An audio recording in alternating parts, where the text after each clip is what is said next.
Hello and welcome to our platform for investor education. In this clip, I want to talk to you about the wisdom of diversifying across different types of asset classes. Our suggested framework for evaluating investment opportunities talked about different asset classes.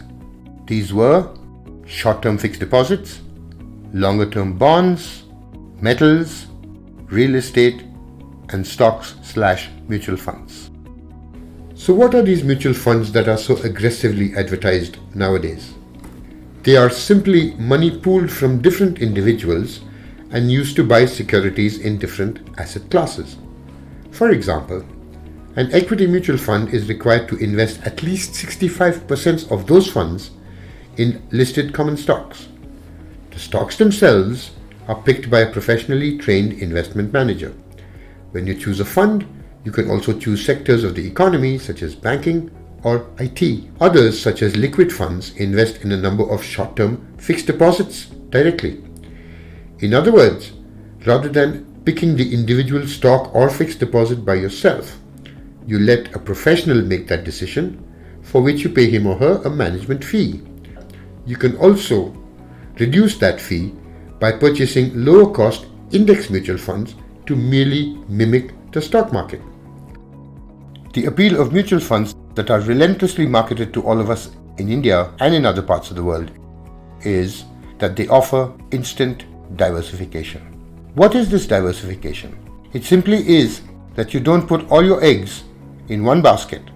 It means also that different portions of our economy move at different times and generate returns for investors at different times.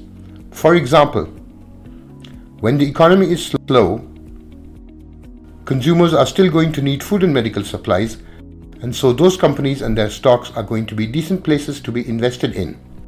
When the economy is doing better, fast-moving growth companies might be better places where to put your money to work, and it actually generates better rewards for you.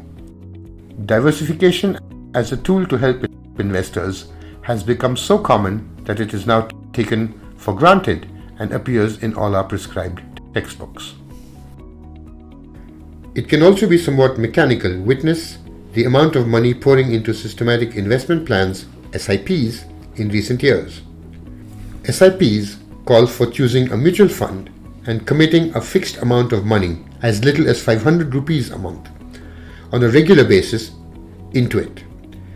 Busy with working lives and for some in multiple jobs, many potential investors do not have the time to do the homework required to make sensible investment choices.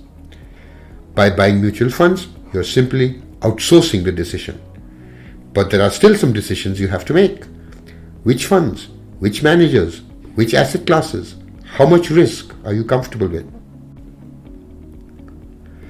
Diversification is also taken for granted because the rewards to it have been quite visible globally. In the middle of the last century, US investors tended to concentrate on the stocks of domestic companies, perhaps because they were familiar with them. Likewise, European investors were comfortable investing in their home companies. Over time, however, as the two economies began to get integrated closer together, these benefits gradually started to dissipate. Money then started moving around the globe, seeking higher returns at lower risks.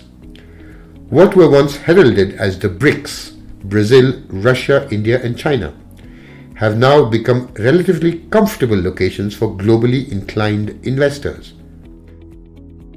The next such investment acronym to emerge was MIST for Mexico, Indonesia, South Korea, and Turkey.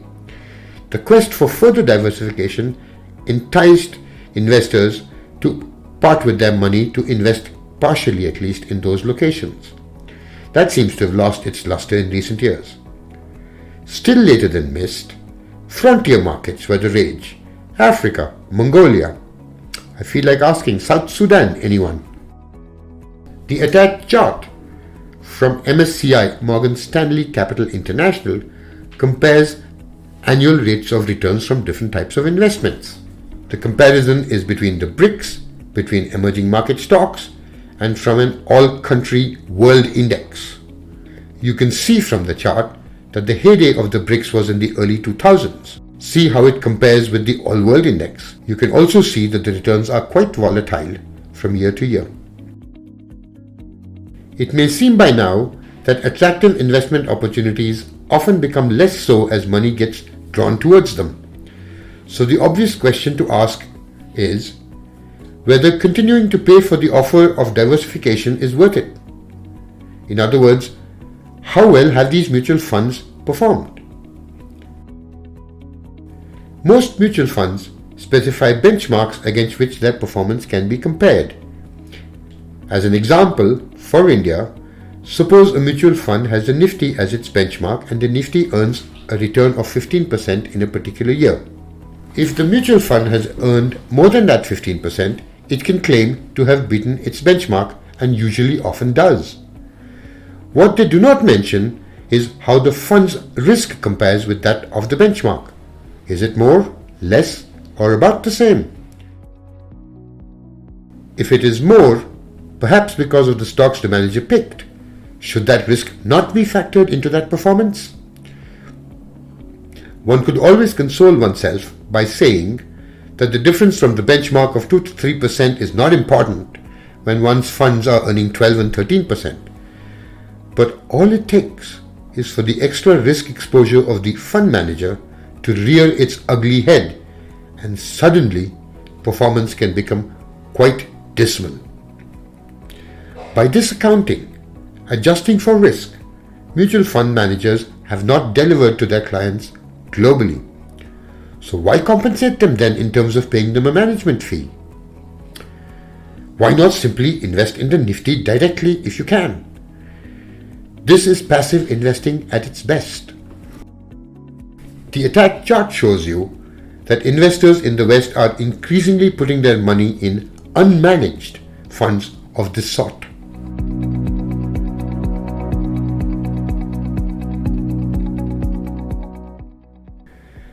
This alternative would, in contrast to diversification, say, put all your eggs in one basket and watch that basket very carefully.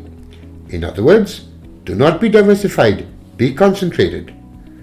There have been investors in the West who have invested largely in stocks like Facebook, Apple, Google, and Netflix.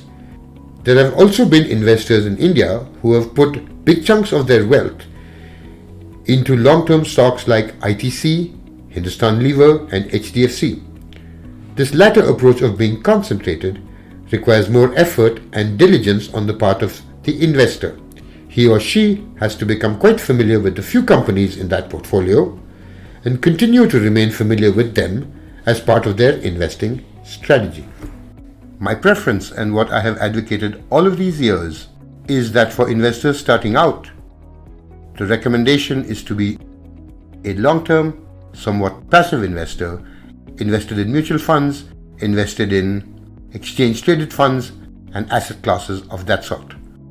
However, it is also possible for you, and in these days of computer trading and rapid-fire algorithmic trading, it is very possible that people like to be short-term traders as well.